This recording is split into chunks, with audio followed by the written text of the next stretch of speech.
جن کی کھود کرید میں پڑھنے کو سورہ آل عمران کے شروع میں خود قرآن کریم منع فرمایا ہے۔ چنانچہ اس کو کوئی بھی ترجمہ کرنا مغالطہ پیدا کر سکتا ہے، اسی بنا پر ہم نے یہاں اس کا ترجمہ نہیں کیا، نہ اس پر کوئی عملی مسئلہ موقوف ہے۔ اتنا ایمان رکھنا کافی ہے کہ اللہ تعالیٰ نے اپنی شان کے مطابق استوا فرمایا ہے، جس کی حقیقت ہماری عقل محدود کے ادراک سے باہر ہے۔ اللہ تعالیٰ آن حضرت صلی اللہ علیہ وسلم اس قسم کی دعائیں مانگنے کا مطالبہ وہ لوگ کرتے تھے آن حضرت صلی اللہ علیہ وسلم سے، اور زمین میں اس کی اصلاح کے بعد فساد برپا نہ کرو، اس کی عبادت اس طرح کرو کہ دل میں بھی خوف ہو اور امید بھی ہو۔ یقیناً اللہ کی رحمت نیک لوگوں سے قریب ہے، اور وہ اللہ ہے جو اپنی رحمت یعنی بارش کے آگے ہوائیں بھیجتا ہے جو بارش کی خوشخبری دیتی ہیں، یہاں تک کہ جب وہ بوجھل بادلوں کو اٹھا لیتی ہے تو ہم انہیں کسی مردہ زمین کی طرف ہنکا لے جاتے ہیں، پھر وہ وہاں پانی برساتے ہیں اور اس کے ذریعے ہر قسم کے پھل نکالتے ہیں، اسی طرح ہم مردوں کو بھی زندہ کر کے نکالیں گے۔ شاید ان باتوں پر غور کر کے تم سبق حاصل کر لو۔ زمین پر اللہ تعالیٰ نے جب انسانوں کو پیارے بہنوں بھیجنا شروع کیا تو نافرمانوں کو کوئی تصور نہیں تھا، اس طرح زمین کی اصلاح ہو چکی تھی۔ جن لوگوں نے بعد میں نافرمانی کی بیج بوئے، انہوں نے زمین کی اصلاح کے بعد فساد مچایا۔ عبادت کی شان تو یہی ہے کہ عبادت کرنے والے کے دل میں عبادت پر ناز ہونے کے بجائے یہ خوف ہونا چاہیے کہ نہ جانے عبادت کا حق میں ادا کر بھی سکا کہ نہیں، بے شک یہ اللہ تعالیٰ کی بارگاہ میں قبولیت کی مستحق ہے کہ نہیں۔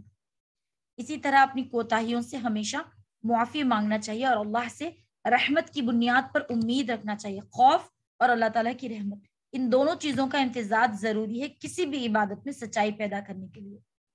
جس طرح اللہ تعالیٰ ایک مردہ زمین میں جان ڈال دیتا ہے، بالکل اسی طرح وہ مردہ انسانوں میں بھی قیامت کے دن جان ڈالے گا۔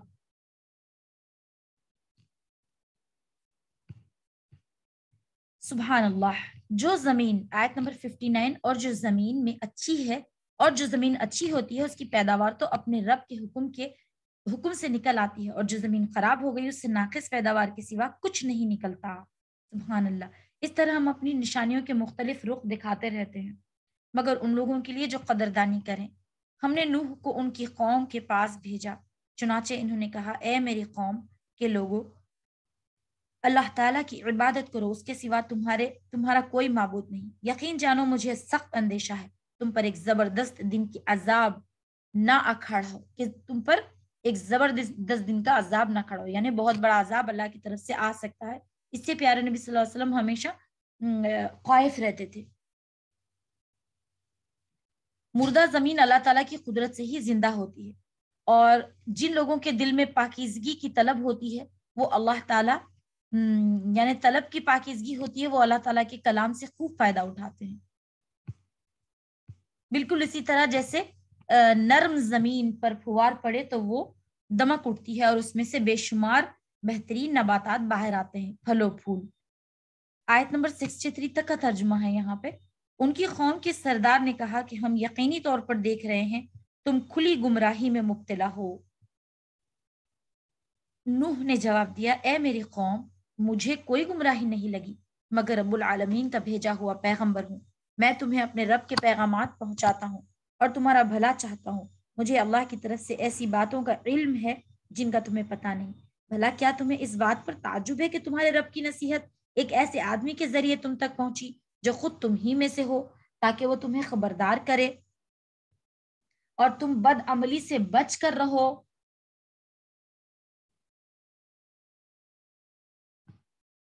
اور تاکہ تم پر اللہ کی رحمت ہو۔ یقیناً علم حاصل کرنے کا کوئی راستہ نہیں، البتہ اتنی بات قرآن کریم سے واضح ہوتی ہے کہ اس طویل عرصے کے دوران بت پرستی کا رواج بڑھ گیا تھا۔ حضرت نوح علیہ السلام کی قوم نے بھی بہت سے بت بنا رکھے تھے جن کے نام سورہ نوح میں مذکور ہیں۔ حضرت نوح علیہ السلام نے 950 سال تک اس قوم کو حق کی تبلیغ فرمائی اور سمجھانے کا کوئی طریقہ نہیں چھوڑا۔ کچھ نیک بخت ساتھی جو زیادہ تر غریب طبقے سے تعلق رکھتے تھے ان پر ایمان لائے، لیکن قوم کی اکثریت نے کفر ہی کا راستے اختیار کرے، اور نوح علیہ السلام ان کو اللہ تعالیٰ کے عذاب سے ڈراتے رہے، لیکن جب وہ نہ مانے تو انہوں نے بد دعا دی پھر انہیں شدید طوفان نے غرق کر دیا۔ حضرت نوح علیہ السلام کے واقعے اور ان کی قوم کے آنے والے طوفان کی سب سے زیادہ تفصیل سورہ ہود میں ہے اور سورہ نوح میں آئے گی۔ اس کے علاوہ سورہ مومنون، سورہ شعراء اور سورہ قمر میں بھی اس کا واقعہ اختصار کے ساتھ بیان ہوا ہے۔ آئیے آیت نمبر 67 کو دیکھتے ہیں۔ پھر بھی انہوں نے نوح کا جھٹلایا، چنانچہ ہم نے ان کو اور کشتی میں ان کے ساتھیوں کو نجات دی اور ان سب کو غرق کر دیا جنہوں نے ہماری نشانیوں کو جھٹلایا۔ یقیناً وہ اندھے لوگ تھے۔ اور قوم عاد کی طرف سے ہم نے ان کے بھائی ہود کو بھیجا، انہوں نے کہا اے میری قوم اللہ کی عبادت کرو۔ قوم عاد بہت لمبے اور بہترین جسے کی مالک تھی، یعنی بہترین ڈیل ڈول کی مالک تھیں وہ لوگ، اونچے پورے لمبے، اس کے سوا تمہارا کوئی معبود نہیں، کیا پھر بھی تم اللہ سے نہیں ڈرو گے؟ ان کی قوم کے سردار جنہوں نے کفر اپنا رکھا تھا کہنے لگے ہم تو یقینی طور پر دیکھ رہے ہیں کہ تم بے وقوفی میں مبتلا ہو، پر بے شک ہمارا گمان یہ ہے کہ تم ایک جھوٹے آدمی ہو۔ اللہ اکبر، اللہ محفظنا۔ ہود نے کہا، دیکھیں کیسی پیغمبر کو جھوٹ کہہ رہے ہیں، اے میری قوم مجھے کوئی بے وقوفی لاحق نہیں ہوئی، بلکہ میرے رب العالمین کی طرف سے میں بھیجا ہوا پیغمبر ہوں۔ کشتی اور طوفان کا پورا واقعہ انشاءاللہ سورہ ہود میں آئے گا۔ قوم عاد عربوں کی ابتدائی نسل کی ایک قوم تھی جو حضرت عیسیٰ علیہ السلام سے کم از کم 2000 سال پہلے یمن کے علاقے حضر موت کے آس پاس آباد تھی۔ یہ لوگ اپنی جسمانی طاقت اور پتھروں کی تراشنے کے ہنر میں مشہور تھے۔ رفتہ رفتہ انہوں نے بت بنا کر ان کی پوجا شروع کر دی اور اپنی طاقت کے گھمنڈ میں مبتلا ہو گئے۔ حضرت ہود علیہ السلام ان کے پاس پیغمبر بنا کر بھیجے گئے اور انہوں نے اپنی قوم کو بڑی درد مندی سے سمجھانے کی کوشش کی۔ آیت نمبر 69، میں اپنے پروردگار کے پیغامات تم تک پہنچاتا ہوں اور میں تمہارا ایسا خیر خواہ ہوں جن پر تم اطمینان کر سکتے ہو۔ بھلا کیا تمہیں اس بات پر تعجب ہے کہ تمہارے رب کی طرف سے ایک ایسے آدمی کے ذریعے تم تک پہنچی جو تم میں سے خود ہی ہے، تاکہ وہ خبردار کرے، اور وہ وقت یاد کرو جب اس نے نوح علیہ السلام کی قوم کے بعد تمہیں جانشین بنایا اور جسم کی ڈیل ڈول میں تمہیں دوسروں سے بڑھا چڑھا کر رکھا، لہٰذا اللہ کی نعمتوں پر دھیان دو تاکہ تمہیں فلاح نصیب ہو۔ سبحان اللہ۔ توحید کی تعلیم دینے کے باوجود بھی اللہ کا شکر گزار بننے کی تعلیم دی، مگر کچھ نیک طبع لوگوں کے سوا باقی نے ان کا کہنا نہیں مانا، اور حضرت ہود علیہ السلام نے انہیں یاد دلایا کہ یہ اللہ کی طرف سے ایک تنبیہ ہے، اگر تم اب بھی بدعملیوں سے باز آ جاؤ تو اللہ تعالیٰ تم پر اپنی رحمتوں کی بارش برسا دے گا۔ دیکھیں یہاں پہ یہی اللہ تعالیٰ بیان فرما رہے ہیں کہ اگر ہم اللہ کی رحمت مانگے تو ہمیں مل جائے گی، اور گناہوں سے معافی کا بھی ہمارے لیے راستہ ہے، چاہے ہم نے کتنے ہی گناہ کیوں نہ کیے ہوں، بس اللہ سے سچے دل کے ساتھ توبہ اور آگے نہ کرنے کا عزم انشاءاللہ اللہ کی رحمت کا سبب بن جائے گا۔ وہ لوگ اتنے لمبے قد و قامت کے چوڑے تھے، سورہ فجر میں بھی اللہ تعالیٰ نے فرمایا ہے کہ اس جیسی قوم کسی بھی ملک میں پیدا نہیں کی گئی۔ سبحان اللہ۔ آیت نمبر 72، انہوں نے کہا کیا تم ہمارے پاس اس لیے آئے ہو کہ ہم تنہا اللہ کی عبادت کریں اور جن بتوں کی عبادت ہمارے باپ دادا کرتے آئے ہیں انہیں چھوڑ بیٹھیں؟ اچھا اگر تم سچے ہو تو لے آؤ ہمارے سامنے وہ عذاب جس کی تم ہمیں دھمکی دے رہے ہو۔ ہود نے کہا اب تمہارے رب کی طرف سے تم پر عذاب قہر کا آنا طے ہو چکا ہے، کیا تم مجھ سے مختلف بتوں کے ان ناموں کے بارے میں جھگڑتے ہو جو تم نے اور تمہارے باپ داداؤں نے رکھ لیے ہیں، جن کی تائید میں اللہ نے کوئی دلیل نازل نہیں کی؟ بس تو تم انتظار کرو، میں بھی تمہارے ساتھ انتظار کرتا ہوں۔ چنانچہ ہم نے ان کو یعنی ہود علیہ السلام کو اور ان کے ساتھیوں کو رحمت کے ذریعے نجات دی، اپنی رحمت کے ذریعے، اور ان لوگوں کی جڑ کاٹ ڈالی جنہوں نے ہماری نشانیوں کو جھٹلایا تھا اور مومن نہیں ہوئے تھے۔ اور سمود کی طرف سے ہم نے ان کے بھائی صالح کو بھیجا۔ سمود بھی عاد ہی کی قوم کی نسل سے پیدا ہوئی تھی، اور ظاہر یہ ہے کہ حضرت ہود علیہ السلام اور ان کے مومن ساتھی جو عذاب سے بچ گئے تھے یہ ان کی اولاد تھی، اور سمود ان کے دادا کا نام تھا، اس لیے ان کو عاد ثانیہ بھی کہا جاتا ہے۔ یہ قوم عرب اور شام کے درمیان اس علاقے میں آباد تھی جس کو اس وقت حجر کہا جاتا ہے، اور آج کل اسے مدائن صالح کہتے ہیں، اور آج بھی ان کے گھروں اور محلات کے کھنڈر موجود ہیں، پہاڑوں سے تراشی ہوئی عمارتوں کے آثار جن کا ذکر آیت نمبر 74 میں ہے، آج بھی وہاں دیکھے جا سکتے ہیں۔ عرب کے مشرکین جب تجارتی سفر پر شام جاتے تو یہ کھنڈر ایک نشان عبرت کے طور پر ان کے راستے میں پڑتے، اور قرآن کریم میں کئی مقامات پر انہیں اس کی طرف توجہ بھی دلائی۔ اس قوم میں بھی رفتہ رفتہ بت پرستی کی بیماری پیدا ہو گئی، اور جس کے نتیجے میں بہت سی بدعملی خرابیاں پیدا ہو گئی۔ اور حضرت صالح علیہ السلام اسی قوم کے ایک فرد تھے جن کو اللہ تعالیٰ نے براہ راست ان کو راہ راست دکھانے کے لیے پیغمبر بنا کر بھیجا. لیکن یہاں بھی وہی صورتحال پیش آئی کہ قوم اکثریت نے ان کی بات نہیں مانی. حضرت صالح علیہ السلام نے جوانی سے بڑھاپے تک مسلسل ان کو تبلیغ جاری رکھی. آخر کار ان لوگوں نے یہ مطالبہ کر دیا کہ اگر آپ ہمارے سامنے پہاڑ سے کوئی اونٹنی نکال کر دکھا دیں تو ہم ایمان لے آئیں گے. حضرت صالح علیہ السلام نے دعا فرمائی اور اللہ تعالیٰ نے پہاڑ سے اونٹنی نکال بھی دی اور کچھ لوگ تو ایمان لے آئے مگر بڑے بڑے سردار اپنے عہد سے پھر گئے. یہاں اسی کا ذکر کیا جا رہا ہے تفصیلاً کہ کیا ہوا تھا. پھر ان لوگوں نے اس اونٹنی کو بھی قتل کر ڈالا. اللہم احفظنا. انہوں نے کہا اے قوم کے لوگوں اللہ کی عبادت کرو, اس کے سوا تمہارا کوئی معبود نہیں. تمہارے پاس تمہارے رب کی طرف سے ایک روشن دلیل آ چکی ہے. یہ اللہ کی اونٹنی ہے جو تمہارے لیے ایک نشان عبرت بن کر آئی ہے, اسی لیے اس کو آزاد چھوڑ دو کہ وہ اللہ کی سرزمین پر چرتی پھرے اور کسی برائی کے ارادے سے اسے چھونا بھی نہیں. کہیں ایسا نہ ہو کہ تمہیں ایک دکھ دینے والا عذاب آ پکڑے. اور وہ وقت یاد کرو جب اللہ نے تمہیں قوم عاد کے بعد جانشین بنایا اور تمہیں اس زمین پر اس طرح بسایا کہ تم اس کے ہموار علاقے میں محل بناتے تھے اور پہاڑوں کے گھر تراش کر شکل دے دیتے تھے. لہٰذا اللہ کی نعمتوں پر دھیان دو اور زمین میں فساد مچاتے نہ پھرو. ان کی قوم کے سرداروں نے جو بڑی بڑائی کے گھمنڈ میں تھے ان کمزوروں سے پوچھا جو ایمان لے آئے, کیا تمہیں اس بات کا یقین ہے کہ صالح اپنے رب کی طرف سے بھیجے ہوئے پیغمبر ہیں؟ انہوں نے کہا بے شک ہم تو اس پیغام پر پورا ایمان رکھتے ہیں جو ان کے ذریعے بھیجا گیا ہے. بہرحال وہ لوگ ایمان نہیں لائے اور وہ مغرور کہنے لگے جس پیغام پر تم ایمان لائے ہو اس کے تو ہم سب منکر ہیں. چنانچہ انہوں نے اونٹنی کو مار ڈالا اور اپنے پروردگار کے حکم سے سرکشی کی. صالح نے کہا تم واقع ایک پیغمبر ہو تو لے آؤ, اور صالح اگر تم واقع ایک پیغمبر ہو تو لے آؤ وہ عذاب جس کی دھمکی ہمیں دیتے ہو. نتیجہ یہ ہوا کہ انہیں زلزلے نے آ پکڑا اور وہ اپنے گھروں میں اوندھے پڑے رہ گئے. اللہم احفظنا من کل عذاب. اس موقع پر صالح ان سے منہ موڑ کر چل دیے اور کہنے لگے اے میری قوم, میں نے تمہیں اپنے رب کا پیغام پہنچایا, تمہاری خیر خواہی کی, مگر افسوس کہ تم خیر خواہوں کو پسند ہی نہیں کرتے تھے.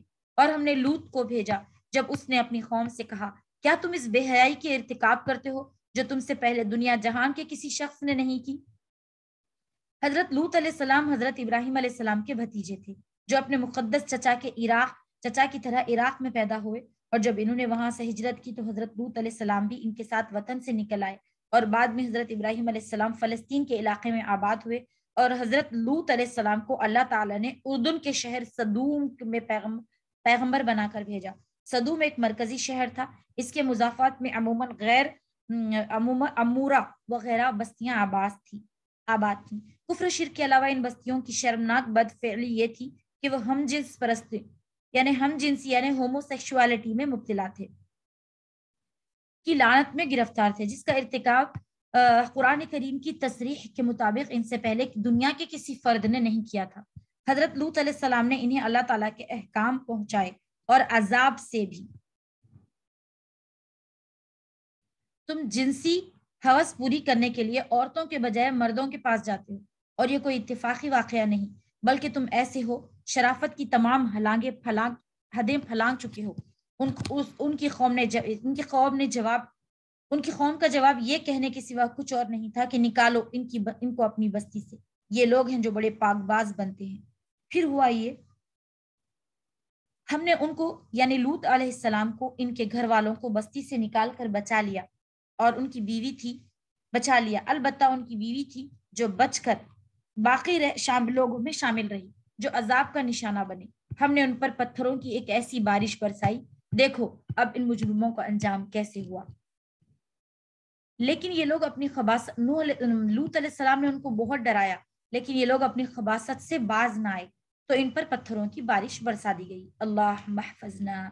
اور ان تمام بستیوں کو الٹ دیا گیا. آج بحر میت ڈیڈ سی کے نام سے جو سمندر ہے, کہتے ہیں یہ بستیاں تو اس میں ڈوب گئی ہیں یا آس پاس تھی, ان کا نشان واضح نہیں رہا. حضرت لوط علیہ السلام کا اس قوم کے ساتھ نسبی تعلق نہیں تھا, پھر بھی اس آیت میں اسے حضرت لوط علیہ السلام کی قوم کہا گیا کیونکہ یہ وہ امت تھی جس کی طرف ان کو بھیجا گیا تھا۔ ان کے واقعے کی سب سے زیادہ تفصیل سورہ ہود میں آئے گی۔ اس کے علاوہ سورہ حجر، سورہ شعراء اور سورہ عنکبوت میں بھی ان کے واقعے کی کچھ تفصیلات بیان ہوئی۔ نیز سورہ ذاریات اور سورہ تحریم میں بھی ان کے مختصر حوالے آئے ہیں۔ اور مدین کی طرف ہم نے ان کے بھائی شعیب کو بھیجا۔ انہوں نے کہا، اے میری قوم کے لوگوں، اللہ کی عبادت کرو، اس کے سوا تمہارا کوئی معبود نہیں۔ تمہارے پاس تمہارا پروردگار کی طرف سے ایک روشن دلیل آ چکی ہے، لہذا ناپ تول پورا کیا کرو، اور جو چیزیں لوگوں کی ملکیت ہے ان میں ان کی حق تلفی نہ کرو۔ مدین ایک قبیلے کا نام ہے۔ اس کے نام پر ایک بستی ہے جس میں حضرت شعیب علیہ السلام کو پیغمبر بنا کر بھیجا گیا۔ ان کا زمانہ حضرت موسیٰ علیہ السلام سے کچھ پہلے کا ہے، اور بعض روایت میں ہے وہی حضرت موسیٰ علیہ السلام کے خسر تھے۔ یہ ایک سرسبز و شاداب علاقہ تھا اور یہاں کے لوگ خاصے خوشحال تھے۔ رفتہ رفتہ ان میں بھی کفر و شرک کے علاوہ بہت سی بدعنوانیاں رواج پا گئیں۔ ان کے بہت سے لوگ ناپ تول میں دھوکہ دیتے تھے، اور بہت زور آور لوگوں نے راستوں پر چوکیاں بنا رکھی تھی جو گزرنے والوں سے زبردستی ٹیکس وصول کرتے، اور کچھ لوگ ڈاکے بھی ڈالتے تھے۔ نیز جو لوگ حضرت شعیب علیہ السلام کے پاس جاتے نظر آتے انہیں روکتے، تنگ کرتے۔ ان کی بدعنوانیوں کا ذکر اگلی 2 آیتوں میں آ رہا ہے۔ حضرت شعیب علیہ السلام کو اللہ تعالیٰ نے اپنی قوم کے لیے پیغمبر بنا کے بھیجا۔ انہوں نے مختلف طریقوں سے اپنی قوم کو راہ راست پر لانے کی کوشش کی۔ بہرحال اس کا ذکر یہاں پہ تفصیلاً ہے۔ اس سے معلوم ہوتا ہے کہ قوم میں ناپ تول میں کمی اور دوسرے طریقوں سے بھی لوگوں کی حق تلفی کیا کرتی تھی۔ اللہ تعالیٰ فرما رہے یہاں پہ، اور زمین میں اس کی اصلاح کے بعد فساد برپا نہ کرو۔ لوگوں، یہی طریقہ تمہارے لیے بھلائی کے حکم کا ہے، اور اگر تم میری بات مان لو۔ اللہ سبحانہ تعالیٰ فرما رہے ہیں یہاں پہ، اور اگر ایسا نہ کرو کہ راستوں پر بیٹھ کر لوگوں کو دھمکیاں دو، اور جو لوگ اللہ پر ایمان لائے ہیں ان کو اللہ کے راستے سے روکو، اس میں ٹیڑھ پیدا کرنے کی کوشش کرو، اور وہ وقت یاد کرو جب تم کم تھے، پھر اللہ تعالیٰ نے تمہیں زیادہ کر دیا۔ یہ بھی دیکھو فساد مچانے والوں کا انجام کیسا ہوا۔ اور اگر تم میں سے ایک گروہ اس پیغام پر ایمان لے آیا جو میرے ذریعے بھیجا گیا، اور دوسرا گروہ ایمان نہیں لایا، ذرا اس وقت تک صبر کرو جب تک اللہ تعالیٰ ہمارے درمیان فیصلہ کر دے، اور وہی سب سے بہتر فیصلہ کرنے والا ہے۔ یہاں پر اس کی تشریحات آئی ہیں۔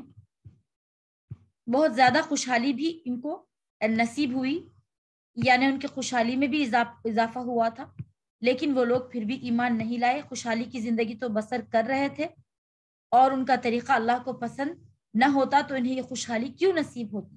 جواب یہ دیا گیا، اس وقت یہ خوشحالی سے دھوکہ نہ کھانا چاہیے۔ خوشحالی بہرحال ہمیشہ ایسی ہی رہے گی، ابھی اللہ تعالیٰ کے فیصلے کا انتظار کرو۔ آئیے یہاں سے 9واں جز شروع ہو رہا ہے، اس کی تلاوت شروع کرتے ہیں۔ اعوذ باللہ من الشیطان الرجیم، بسم اللہ الرحمن الرحیم۔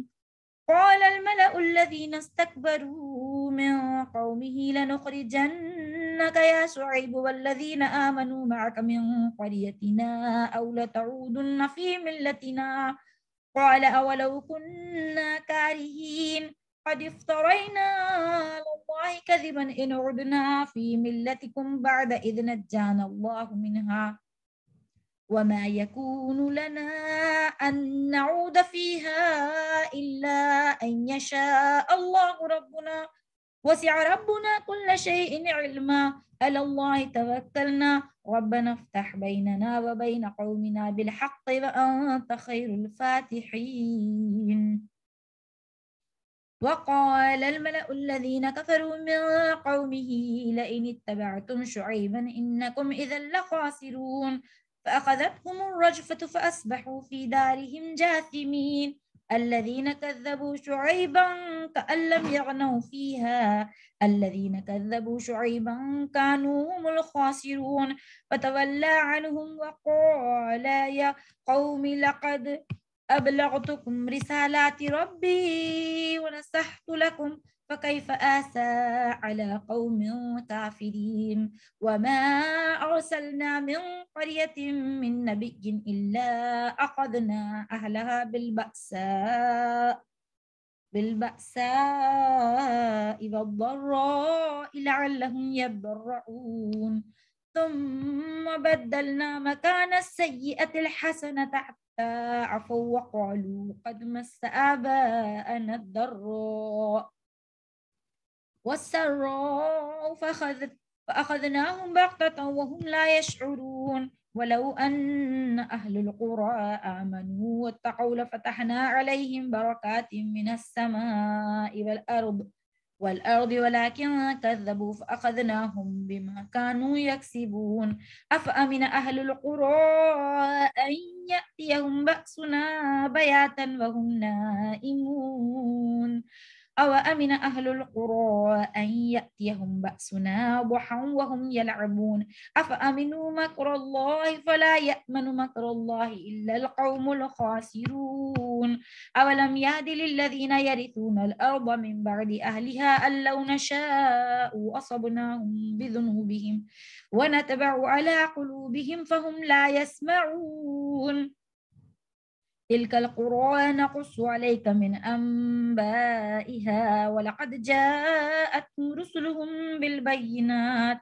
فما كان ليؤمنوا بما كذبوا من قبل كذلك يطبع الله على قلوب الكافرين وما وجدنا لأكثرهم من عهد وإن وجدنا أكثرهم لفاسقين ثم بعثنا من بعدهم موسى بآياتنا إلى فرعون وملئه فظلموا بها فانظر كيف كان عاقبة المفسدين وقال موسى يا فرعون إني رسول من رب العالمين حقيق على ألا أقول على الله إلا الحق قد جئتكم ببينة من ربكم فأرسل معي بني إسرائيل قال إن كنت جئت بآية فأت بها إن كنت من الصادقين فألقى عصاه فإذا هي ثعبان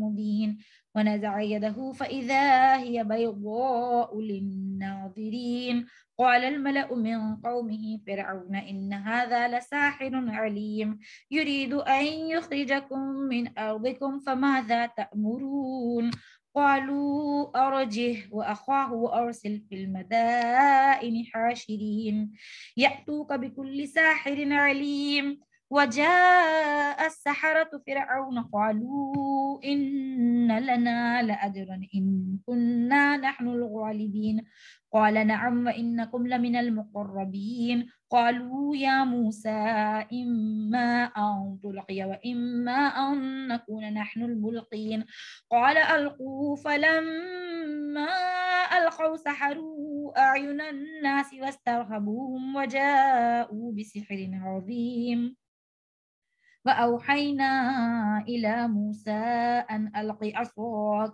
فإذا هي تلقف ما يأفكون فوقع الحق وبطل ما كانوا يعملون فغلبوا هنالك وانقلبوا صاغرين وألقي السحرة ساجدين قالوا آمنا برب العالمين رب موسى وهارون قال فرعون آمنتم به قبل أن آذن لكم إن هذا لمكر مكرتموه في المدينة لتخرجوا منها أهلها فسوف تعلمون لأقطعن أيديكم وأرجلكم من خلاف ثم لأصلبنكم أجمعين قالوا إنا إلى ربنا منقلبون وما تنقم منا إلا أن آمنا بآيات ربنا لما جاءتنا ربنا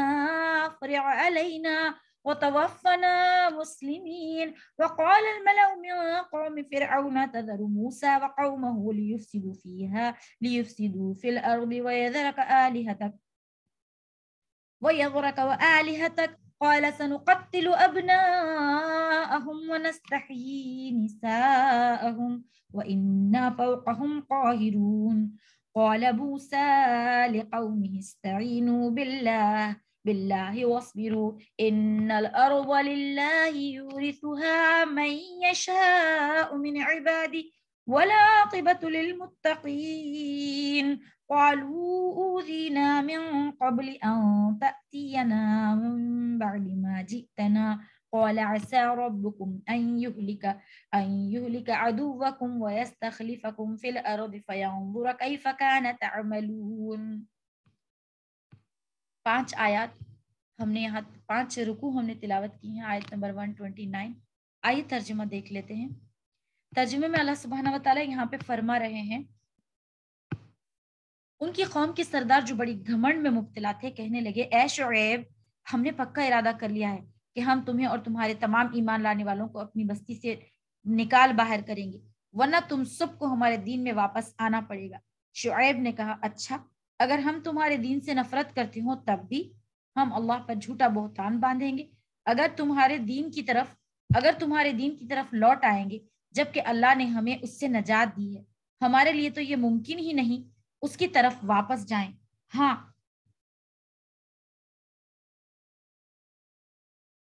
اللہ ہمارا پروردگار ہی کچھ چاہے تو اور بات ہے. ہمارے رب نے ہم اپنے علم سے ہر چیز کا احاطہ کیا ہوا ہے ہمیں اللہ ہی پر بھروسہ رکھا ہوا ہے. اے اللہ اے ہمارے رب ہماری قوم کے درمیان حق کا فیصلہ فرما دے اور تو ہی سب سے بہتر فیصلہ فرمانے والا ہے. حضرت شعیب علیہ السلام کے دوسرے ساتھی تو پہلے ہی اپنے قوم کے دین پر تھے بعد میں ایمان لائے اس کے لیے ان کے حق میں تو پرانے دین کی طرف لوٹنے کا لفظ صحیح ہے لیکن حضرت شعیب علیہ السلام کبھی بھی ان کے دین پر نہیں رہے. البتہ ان کی نبوت سے پہلے ان کی قوم کے لوگ یہ سمجھتے تھے کہ وہ انہی کے دین پر ہیں اسی لیے انہوں نے آپ کے لیے بھی لوٹنے کا لفظ استعمال کیا. حضرت شعیب علیہ السلام نے جواب میں انہی کے الفاظ میں جواب دیا. اللہ اکبر. اللہ تعالی ہمیں شرک سے محفوظ رکھے. اور ان کی قوم کے وہ سردار جنہوں نے کفر اپنایا ہوا تھا قوم کے لوگوں سے کہنے لگے اگر تم شعیب کے پیچھے چلے تو یاد رکھو اس صورت میں تمہیں سخت نقصان اٹھانا پڑے گا. پھر بھی یہ ہوا کہ انہیں زلزلے نے آ پکڑا اور وہ اپنے گھروں میں اوندھے پڑے رہ گئے. جن لوگوں نے شعیب کو جھٹلایا اور وہ ایسے ہو گئے جیسے کبھی وہاں تھے ہی نہیں بسے ہی نہیں. جن لوگوں نے شعیب کو جھٹلایا آخر کار نقصان اٹھانے والوں میں وہی ہوئے. چنانچہ وہ یعنی شعیب علیہ السلام ان سے منہ موڑ کر چل دیے اور کہنے لگے اے میری قوم میں نے تجھے اپنے رب کے پیغامات پہنچا دیے تھے اور تیرا بھلا چاہا تھا مگر اب میں اس قوم پر کیا افسوس کروں جو ناشکری تھی. ہم نے اپنی طرف سے تو یہ پکا ارادہ کر لیا ہے کہ کبھی تمہارا دین اختیار نہیں کریں گے یہ وہ لوگ کہتے ہیں لیکن اپنے اس عزم پر عمل اللہ تعالیٰ کی توفیق کے بغیر بھی ممکن نہیں. جو لوگ اچھے دین کی طرف ارادہ رکھتے ہیں اگر وہ چاہے تو ہمارے دلوں کو پھیر سکتا ہے. اور یہ اور بات ہے کہ جب کوئی بندہ اخلاص کے ساتھ راہ راست پر رہنے کا ارادہ کر لیتا ہے تو اس کا دل گمراہی کی طرف نہیں مڑتا.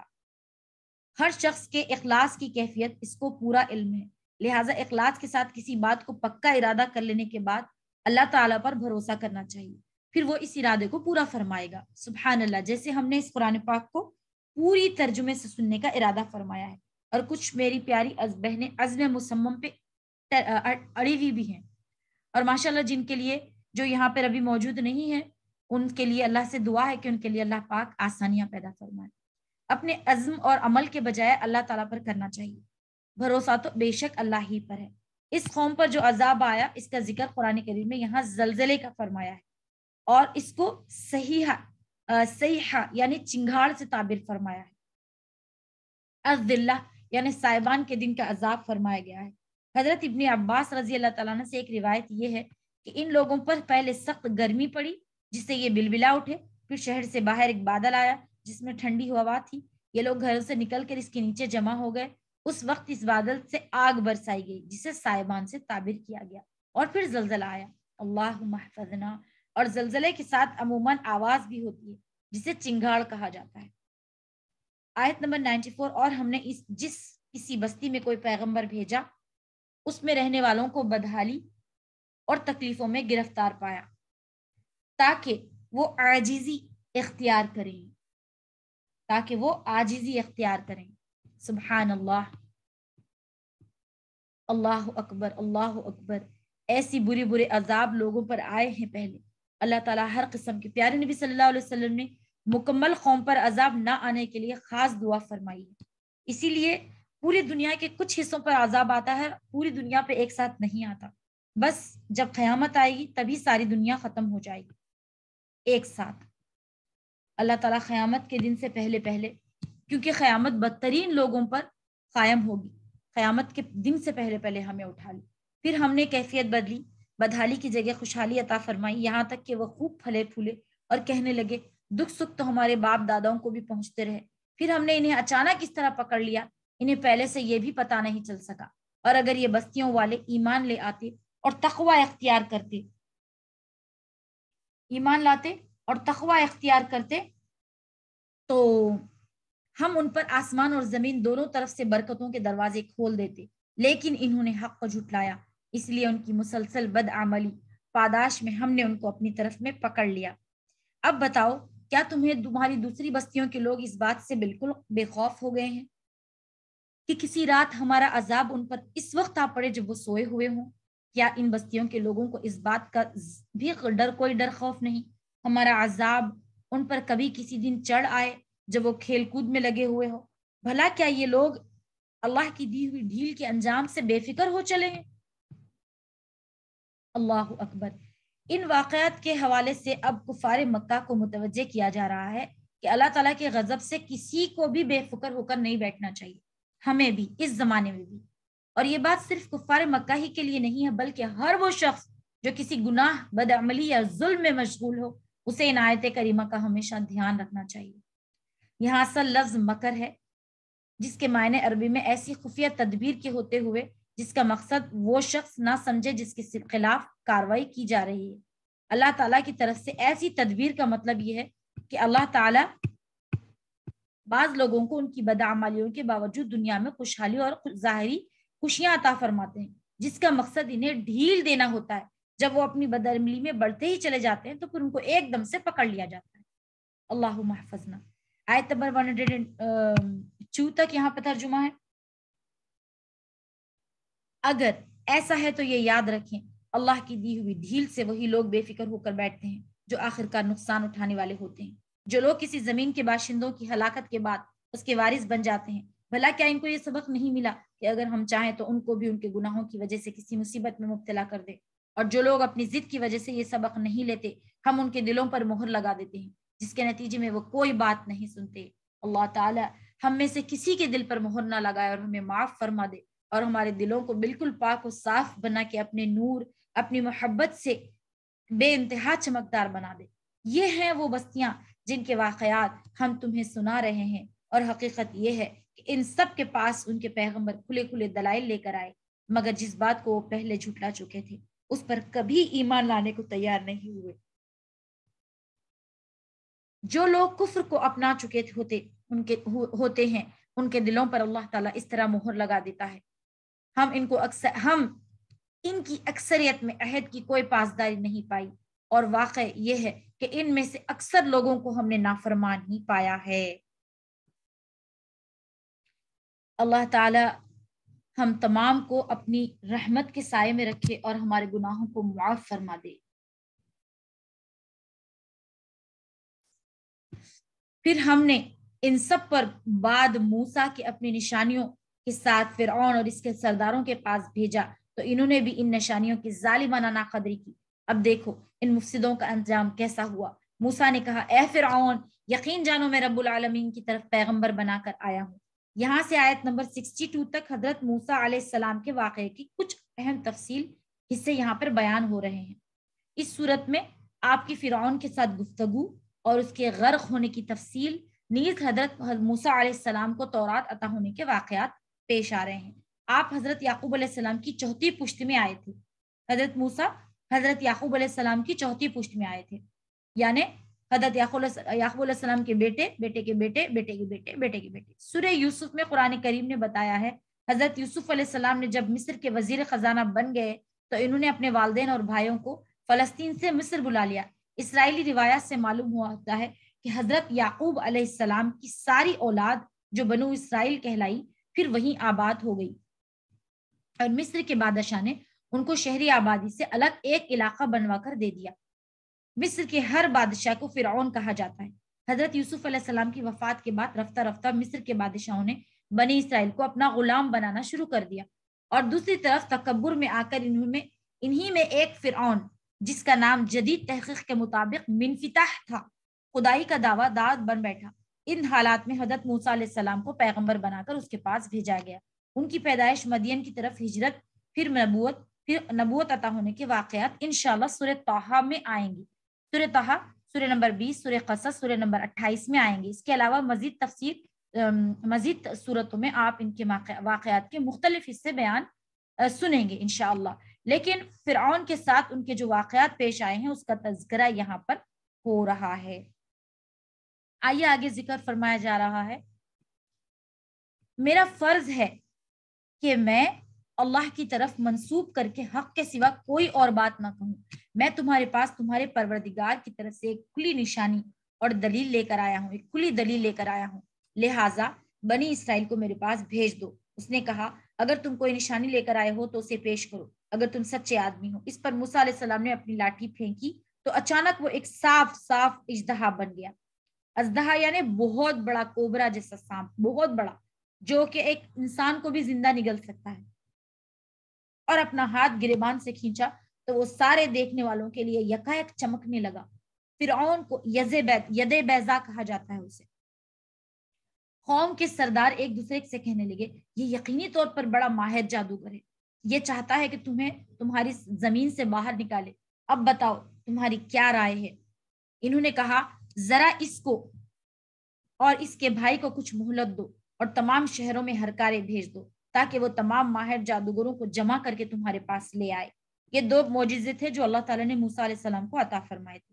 کہتے ہیں کہ اس زمانے میں جادوگروں کا بڑا چرچا تھا، اسی لیے آپ کو ایسے معجزات عطا فرمائے گئے جو جادوگروں کو بھی عاجز کر دیں، اور آپ کی نبوت ہر کس و ناقص پر واضح ہو جائے۔ جادوگروں کو جمع کرنے کا مقصد یہ تھا کہ وہ حضرت موسیٰ علیہ السلام کا مقابلہ کر کے انہیں شکست دیں۔ بہرحال آئیے آگے آیت نمبر 120۔ چنانچہ ایسا ہی ہوا، اور جادوگر فرعون کے پاس آ گئے اور انہوں نے کہا اگر ہم موسیٰ علیہ السلام پر غالب آ گئے تو ہمیں کوئی انعام تو ضرور ملے گا۔ فرعون نے کہا ہاں، اور تمہارا شمار یقیناً ہمارے مقرب لوگوں میں سے بھی ہوگا۔ انہوں نے کہا موسیٰ سے کہا موسیٰ چاہو تو تم جو پھینکنا چاہو پھینکو، ورنہ ہم اپنے جادو کی چیزیں پھینکیں۔ موسیٰ نے کہا تم پھینکو۔ چنانچہ جب انہوں نے اپنی لاٹھیاں اور رسیاں پھینکی تو لوگوں کی آنکھوں پر جادو کر دیا، ان پر دہشت طاری کر دی اور زبردست جادو کا مظاہرہ کیا، اور ہم نے موسیٰ علیہ السلام کو وحی کے ذریعے حکم دیا کہ تم اپنی لاٹھی ڈال دو۔ بس پھر کیا تھا، اس نے دیکھتے ہی دیکھتے وہ ساری چیزیں نگلنی شروع کر دی جو انہوں نے جھوٹ موٹ بنائی تھی۔ اس طرح حق کھل کر سامنے آ گیا اور ان کا بنا بنایا کام ملیا میٹ ہو گیا، اور اس موقع پر وہ مغلوب ہو گئے یعنی وہ ہار گئے، اور شدید سبکی کی حالت میں مقابلے سے پلٹ کر آ گئے، اور اس واقعے نے سارے جادوگروں کو بے ساختہ سجدے میں گرا دیا۔ یہاں قرآن کریم نے مجہول کا صیغہ القی استعمال فرمایا، جس کے معنی ہیں گر گئے نہیں بلکہ گرا دیے گئے۔ اس میں اشارہ اس بات کی طرف ہے یہاں ایسے حالات پیش آئے کہ ضمیر نے انہیں بے ساختہ سجدے میں گر جانے پر مجبور کر دیا۔ سبحان اللہ۔ وہ پکار اٹھے ہم اس رب العالمین پر ایمان لے آئے جو موسیٰ اور ہارون کا رب ہے۔ فرعون بولا تم میرے اجازت دینے کی سے پہلے ہی اس شخص پر ایمان لے آئے؟ یہ ضرور کوئی سازش ہے جو تم نے اس شہر میں ملی بھگت کر کے بنائی تاکہ تم یہاں کے رہنے والوں کو یہاں سے باہر نکال کرو۔ اچھا تو تمہیں ابھی پتہ چل جائے گا، میں نے بھی پکا ارادہ کر لیا ہے، تمہارے ہاتھ پاؤں مخالف سمتوں سے کاٹ ڈالوں گا، پھر تم سب کو ایک کھٹے سولی پر لٹکا کر رکھوں گا۔ انہوں نے کہا یقین رکھ ہم مر کر اپنے مالک ہی کے پاس واپس جائیں گے، اور تو اس کے سوا ہماری کس بات سے ناراضی ہے؟ جب ہمارے مالک کی نشانیاں ہمارے پاس آ گئیں تو ہم ان پر ایمان لے آئے۔ اے ہمارے پروردگار ہم پر صبر کے پیمانے انڈیل دے اور ہمیں اس حالت میں موت دے کہ ہم تیرے تابعدار ہوں۔ سبحان اللہ۔ وہ ایمان لائے اور ایمان لا کر پھر منحرف نہیں ہوئے، حالانکہ فرعون نے انہیں بہت بڑی دھمکی دی تھی کہ تمہارے ہاتھ پیر مخالفت سمت سے کاٹ ڈالوں گا، تمہیں سولی دے دوں گا، پھر بھی انہوں نے وہ ایمان کو نہیں چھوڑا۔ بہرحال ان میں یہ عظیم حوصلہ کیسے پیدا ہوا؟ اللہ تعالیٰ پر ایمان لانے کے سبب۔ لہٰذا پیاری بہنوں، جب بھی کوئی بہت بڑی مشکل آئے یا چھوٹی موٹی بھی مشکل آئے تو اپنے ایمان کو مضبوط کرنا چاہیے اور یہ بولنا چاہیے کہ میرے رب کا میرے ساتھ آزمائش کا معاملہ ہے، یقیناً میرا رب اسے دور فرمائے گا، اگر سزا بھی ہو تو میں معافی اس کا طلبگار ہوں میرے رب سے، اللہ تعالیٰ ضرور مجھے معاف فرمائیں گے۔ تاکہ ان لوگوں نے فرعون جیسے جابر حکمران کی دھمکیوں کو بھی ذرا خاطر میں نہیں لائے اور آخرت میں اللہ تعالیٰ کے پاس چلے جانے کا اشتیاق ظاہر کرنے لگے، سبحان اللہ۔ اور فرعون کی قوم کے سرداروں نے فرعون سے کہا کیا آپ موسیٰ اور اس کی قوم کو کھلا چھوڑ رہے ہیں تاکہ وہ زمین میں فساد مچائیں اور آپ کے خداؤں کو پس پشت ڈال دیں؟ وہ بولا ہم ان کے بیٹوں کو قتل کریں گے اور ان کی عورتوں کو زندہ رکھیں گے اور ہمیں ان پر پورا پورا قابو حاصل ہے۔ موسیٰ نے اپنی قوم سے کہا اللہ سے مدد مانگو اور صبر سے کام لو، یقین رکھو اللہ زمین اللہ کی ہے، وہ اپنے بندوں میں سے جسے چاہتا ہے اس کا وارث بنا دیتا ہے اور آخری انجام پرہیزگاروں کے لیے ہے۔ بہرحال جب وہ دھمکیاں دی گئی تب بھی ان لوگوں نے کچھ بھی نہیں کیا اور ایمان پر ڈٹے رہے۔ اس موقع پر سرداروں نے یہ بات کہی کہ آپ نے ان لوگوں کو آزاد چھوڑ دیا تو یہ لوگ رفتہ رفتہ جمع ہو کے آپ کے لیے ایک بہت بڑی خطرہ بن جائیں گے۔ تو اس نے کہا کہ میں ان کے مردوں کو قتل کر دوں گا جبکہ عورتوں کو زندہ رکھوں گا۔ اس طرح بنی اسرائیل کے مردوں کو قتل کرنے کا ایک نیا دور شروع ہوا۔ اس پر حضرت موسیٰ علیہ السلام نے مومنوں کو تسلی دی اور صبر سے کام لیتے رہنے کا کہا اور کہا کہ انشاءاللہ تمہارے حق میں ہوگا، اللہ تمہارے ہی حق میں ہوگا۔ 5ویں آیت تک ہم نے تلاوت کر لی ہے، تو آئیے اس کا ترجمہ یہاں تک پڑھ لیتے ہیں پھر ہم تلاوت شروع کرتے ہیں۔ اللہ تعالیٰ ہمیں برکت عطا فرمائے۔ آج رمضان کا پہلا جمعہ ہے، آپ کو بہت بہت مبارک۔ اللہ تبارک و تعالیٰ ہمارے اس پہلے جمعے کے ساتھ ہمیں آخری جمعے سے بھی ملائے اور ہمیں شب قدر عطا فرمائے۔ بے شک شب قدر جس کو مل جائے وہ بڑا ہی خوش نصیب ہے۔ آخری تاخراتوں میں شب قدر کو تلاش کرنا ہے، اور جو تاخراتوں میں جاگا اللہ کی عبادت میں محفوظ رہا ضرور بضرور وہ شب قدر پا لے گا انشاءاللہ۔ انہوں نے کہا کہ ہمیں تو آپ کے آنے سے پہلے بھی ستایا گیا تھا اور آپ کے آنے کے بعد بھی ستایا جا رہا ہے۔ موسیٰ نے کہا امید رکھو اللہ تمہارے دشمن کو ہلاک کر دے گا اور تمہیں زمین میں اس کا جانشین بنا دے گا، پھر دیکھے گا تم کیسا کام کرتے ہو۔ اور ہم نے فرعون کے لوگوں کو قحط سالی پیداوار کی کمی میں مبتلا کیا تاکہ ان کو تنبیہ ہو، مگر نتیجہ یہ ہوا کہ اگر ان پر خوشحالی آتی تو وہ کہتے یہ تو ہمارا حق تھا، اگر ان پر کوئی مصیبت پڑ جاتی تو اس کو موسیٰ کے اور اس کے ساتھیوں کی نحوست قرار دیتے۔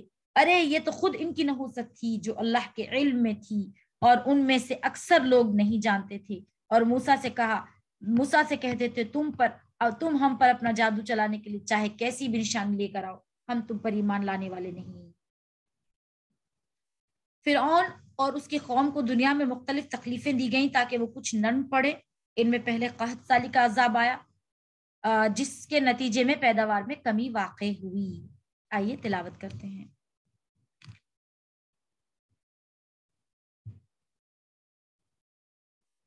بسم اللہ الرحمن الرحیم۔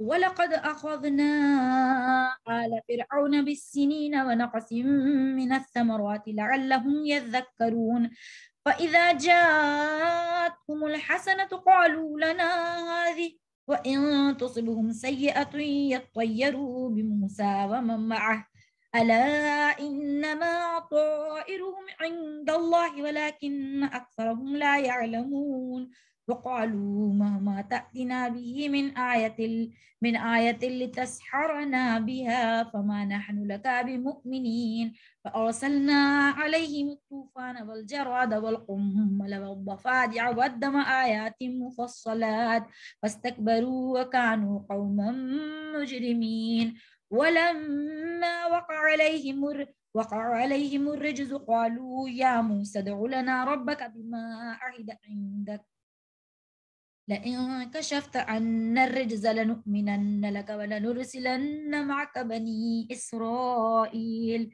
فلما كشفنا عنهم الرجز إلى أجل هم أجل هم بالغوه إذا هم ينكثون فانتقمنا منهم فأغرقناهم في اليم بأنهم كذبوا بآياتنا وكانوا عنها غافلين وأورثنا القوم الذين كانوا يستضعفون مشارق الأرض ومغاربها التي باركنا فيها وتمت كلمة ربك الحسنى على بني إسرائيل بما صبروا ودمرنا ما كان يصنع فرعون وقومه وما كانوا يعرشون وجاوزنا ببني إسرائيل البحر فآتوا على قوم يعكفون على أصنام لكم قالوا يا موسى اجعل لنا إلها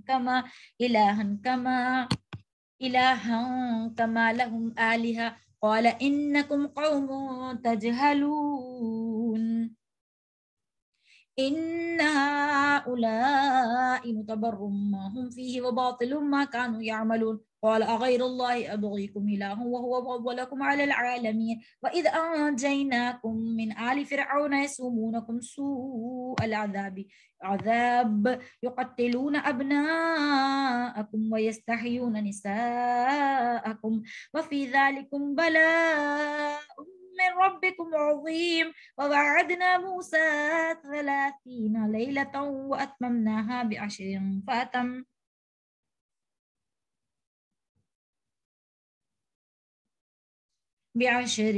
فتم ميقات ربي 40 ليلة وقال موسى لأخيه هارون اخلفني في قومي وأصلح ولا تتبع سبيل المفسدين ولما جاء موسى لميقاتنا وكلمه ربه قال رب أرني أنظر إليك قال أنظر إليك قال لن تراني ولكن انظر إلى الجبل فإن استقر مكانه فسوف تراني فلما تجلى ربه للجبل جعله دكا وخر موسى صعقا فلما فاق قال سبحانك تبت إليك وأنا أول المؤمنين قال يا موسى إني اصطفيتك على النساء برسالاتي وبكلامي فخذ ما آتيتك وكن من الشاكرين وكتبنا له في الألواح من كل شيء موعظة وتفصيلا لكل شيء فخذ بقوة وأمر قومك يأخذوا بأحسنها سأريكم دار الفاسقين سأصرف عن آياتي الذين يتكبرون في الأرض بغير الحق وإن يروا كل آية لا يؤمنوا بها وإن يروا سبيل الرشد لا يتخذوه سبيلا وإن يروا سبيل الغي يتخذوه سبيلا ذلك بأنهم كذبوا بآياتنا وكانوا عنها غافلين والذين كذبوا بآياتنا ولقاء الآخرة حبطت أعمالهم هل يجزون إلا ما كانوا يعملون واتخذ قوم موسى من بعده من حليهم عجلا جسدا له خوار ألم يروا أنه لا يكلمهم ولا يهديهم سبيلا اتخذوه وكانوا ظالمين ولما سقط في أيديهم ورأوا أنهم قد ضلوا قالوا لئن لم يرحمنا ربنا ويغفر لنا لنكونن من الخاسرين ولما رجع موسى إلى قومه غضبان أسفا قال بئس ما خلفتموني من بعدي أعجلتم أمر ربكم وألقى الألواح وأخذ برأس أخيه يجره إليه قال ابن إن القوم استضعفوني وكادوا يقتلونني فلا تشمت بي الأعداء ولا تجعلني مع القوم الظالمين قال رب اغفر لي ولأخي وأدخلنا في رحمتك وأنت أرحم الراحمين إن الذين اتخذوا العجل سينالهم غضب من ربهم وذلة في الحياة الدنيا وكذلك نجزي المفترين والذين عملوا السيئات ثم تابوا من بعدها وآمنوا إن ربك من بعدها لغفور رحيم ولما سكت عن موسى الغضب أخذ الألواح في نسختها هدى ورحمة للذين هم لربهم يرهبون واختار موسى قومه 70 رجلا لميقاتنا فلما أخذتهم الرجفة ربي لو شئت أهلكتهم من قبل وإياه أتهلكنا بما فعل السفهاء منا إن هي إلا فتنتك تضل بها من تشاء وتهدي من تشاء أنت ولينا فاغفر لنا وارحمنا وأنت خير الغافرين واكتب لنا في هذه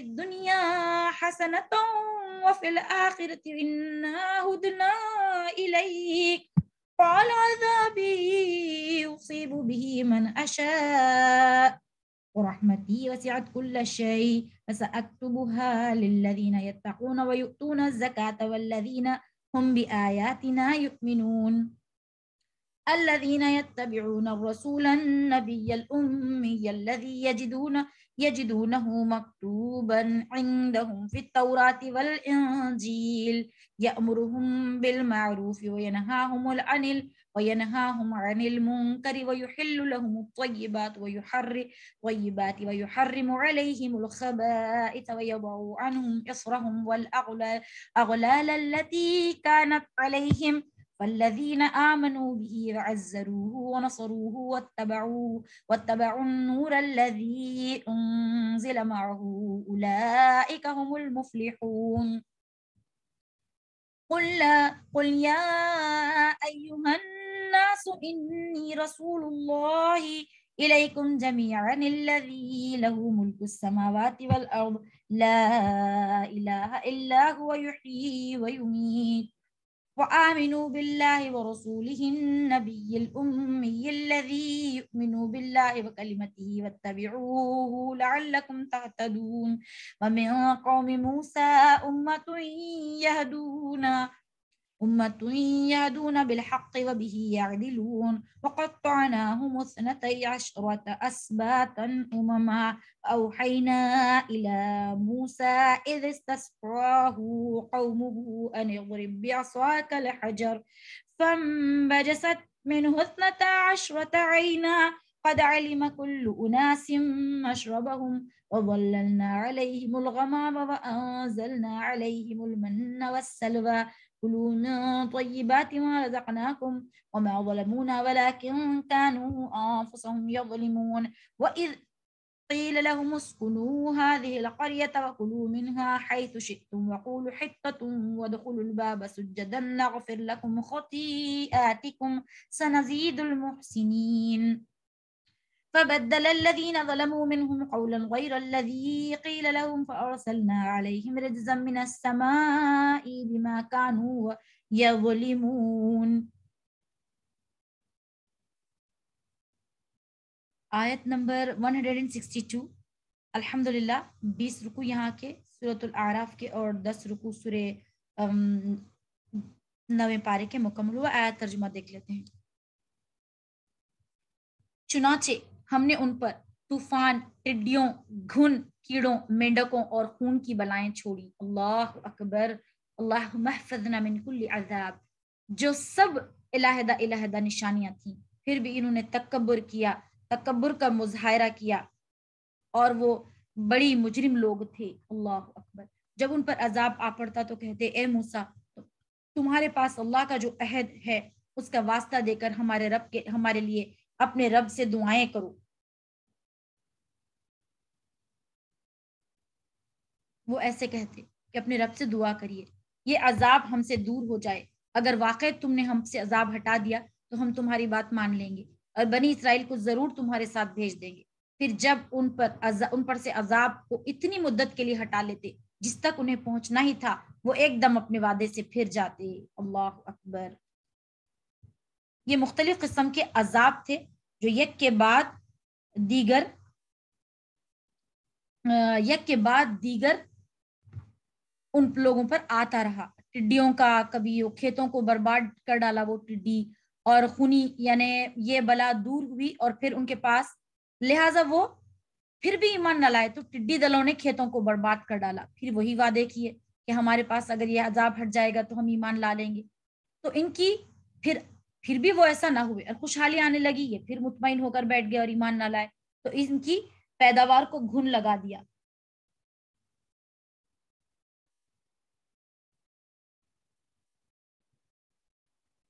پینے کے پانی میں ہر جگہ خون نکلنے لگا اور پانی پینا دوبھر ہو گیا۔ اللہ اکبر۔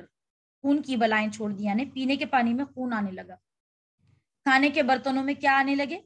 میڈکوں کی اتنی کثرت ہو گئی کہ وہ کھانے کے برتنوں میں آنے لگے۔ اللہ اکبر، اللہ اکبر۔ یا اللہ ہمیں اپنے ہر قسم کے عذاب سے محفوظ فرمانا۔ یا اللہ تو ہمیں اپنی خاص رحمت کے سائے میں رکھنا۔ یا اللہ تو ہمیں ہمیشہ ہمیشہ اپنے عذاب سے محفوظ رکھنا۔ سبحان اللہ۔ نتیجہ یہ ہوا کہ ہم نے ان سے بدلہ لیا اور انہیں سمندر میں غرق کر دیا، کیونکہ انہوں نے ہماری نشانیوں کو جھٹلایا تھا اور ان سے بالکل بے پرواہ ہو گئے تھے۔ اور جن لوگوں کو کمزور سمجھا جاتا تھا، ہم نے انہیں اس سرزمین میں مشرق و مغرب کا وارث بنا دیا، جس پر ہم نے برکتیں نازل کی۔ اور بنی اسرائیل کے حق میں تمہارے رب کا کلمہ خیر پورا ہوا۔ سبحان اللہ، کلمہ پورا ہوا، کیونکہ انہوں نے صبر سے کام لیا، اور فرعون اور اس کی قوم جو کچھ بناتی چڑھاتی رہی تھی، اس سب کو ہم نے ملیا میٹ کر دیا۔ یہاں فرعون کے غرق ہونے کا واقعہ مفصل موجود ہے، اور قرآن کریم جو برکتوں والی زمین کا تذکرہ فرمایا تو اس سے مراد شام اور فلسطین کا علاقہ ہے۔ لہٰذا اس آیت میں یہ بیان فرما دیا گیا کہ جن لوگوں کو فرعون نے غلام بنا کر رکھا تھا، انہیں بعد میں شام اور فلسطین کا مالک بنا دیا گیا۔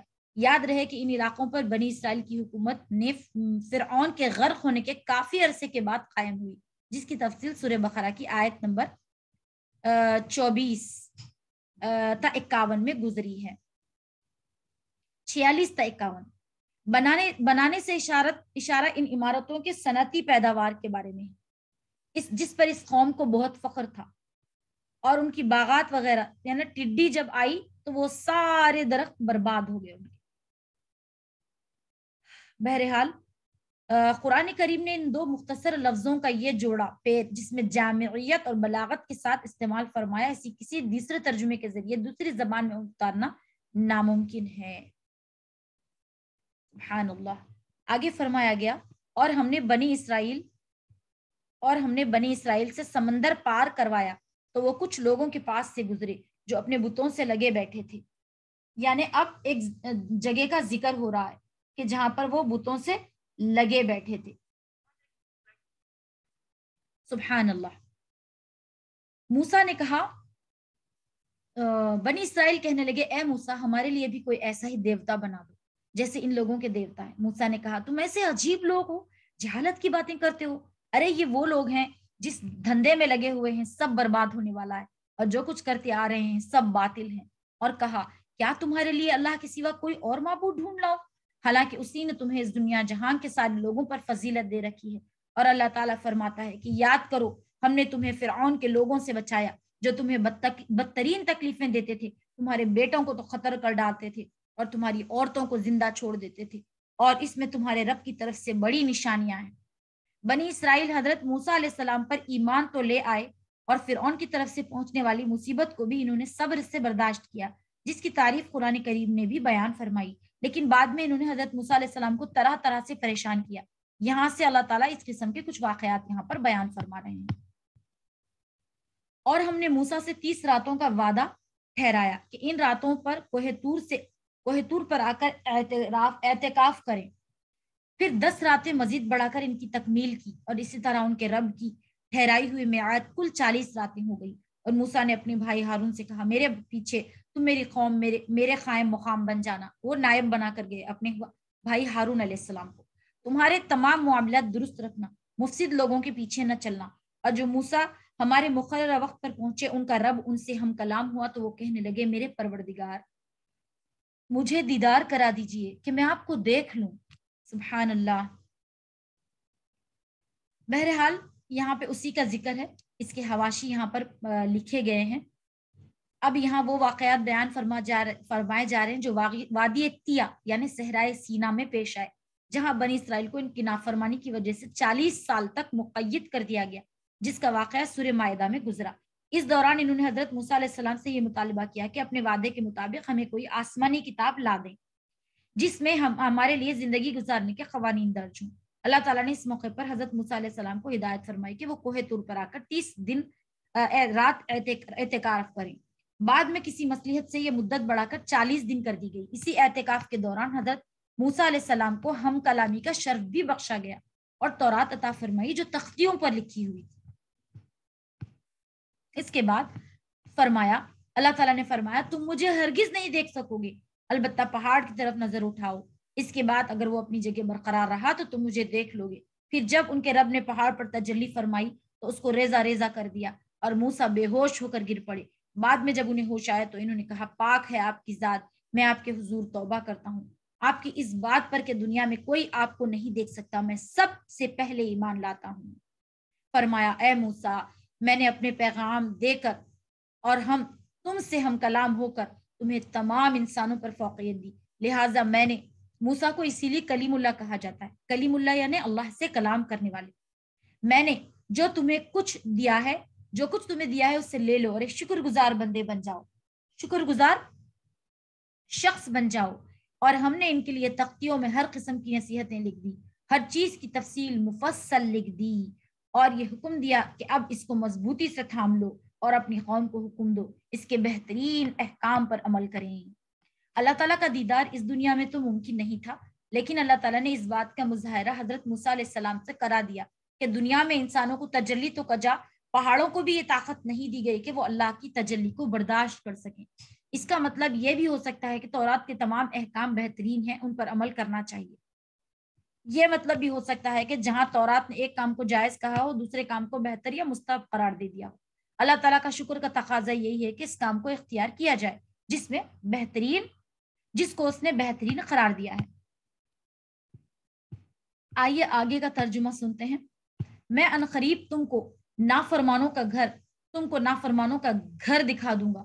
میں اپنی نشانیوں میں سے ان لوگوں کو برگشتہ رکھوں گا جو زمین میں ناحق تکبر کرتے رہے، اور وہ ہرگز ہر طرح کی نشانیاں دیکھ لیں گے، اور اگر ہر طرح کی نشانیاں دیکھ لیں گے تو ان پر ایمان نہیں لائیں گے، اور اگر انہیں ہدایت کا سیدھا راستہ نظر آئے گا تو اس کو اپنا طریقہ نہیں بتائیں گے، اور اگر گمراہی کا راستہ نظر آ جائے تو اس کو اپنا طریقہ بنا لیں گے. یہ سب کچھ اس لیے کہ انہوں نے ہماری نشانیوں کو جھٹلایا، ان سے وہ بے پرواہ ہو گئے. اور جن لوگوں نے ہماری نشانیوں کو آخرت کا سامنا کرنے کو جھٹلایا ان کے اعمال غارت ہو گئے. انہیں جو بدلہ دیا جائے گا وہ کسی اور چیز کا نہیں، خود ان کے اعمال کا ہوگا جو وہ کرتے آئے ہیں. بظاہر اس سے مراد فلسطین کا علاقہ ہے جو اس وقت عمالقہ کے قبضے میں تھا، اور دکھانے سے مراد یہ ہے کہ وہ علاقہ بنی اسرائیل کے قبضے میں آ جائے، جیسا کہ حضرت سموئیل علیہ السلام کے زمانے میں ہوا. بعض مفسرین نے نافرمانی کے گھر کا مطلب دوزخ بتایا ہے. مقصد یہ بیان کیا جاتا ہے کہ آخرت میں تمہیں نافرمانوں کا انجام دکھا دیا جائے گا. بہرحال آئیے آگے کا ترجمہ کرتے ہیں. اور موسیٰ کی قوم نے ان کے جانے کے بعد اپنے زیوروں سے ایک بچڑا بنا لیا. اور بچڑا کیا تھا؟ ایک بے جان جسم جس سے بیل کی سی آواز نکلتی تھی. بھلا کیا انہوں نے اتنا بھی نہیں دیکھا کہ وہ نہ ان سے بات کر سکتا ہے نہ ان کو کوئی راستہ بتا سکتا ہے، مگر اس سے معبود بنا لیا، خود اپنی جانوں کے لیے ظالم بن بیٹھے. اور جب اپنے کیے پر پچھتائے اور سمجھ گئے کہ وہ گمراہ ہو گئے ہیں تو کہنے لگے اللہ نے ہم پر رحم نہ فرمایا تو ہماری بخشش نہ ہوگی اور یقیناً ہم برباد ہو گئے ہیں. تو کہنے لگے اگر اللہ نے ہم پر رحم نہ فرمایا اور ہماری بخشش نہ کی تو یقیناً ہم برباد ہو گئے. اور جب موسیٰ نے غم و غصے میں بھرے ہوئے اپنی قوم کے پاس واپس آئے تو انہوں نے کہا تم نے میرے بات کی اتنی بری نمائندگی کی، کیا تم اتنی جلد بازی سے کام لیا کہ اپنے رب کے حکم کا انتظار بھی نہیں کیا؟ موسیٰ علیہ السلام آ کے اپنی قوم پر بگڑنے لگے کہ آپ نے ایسا کیوں کیا؟ نعوذ باللہ.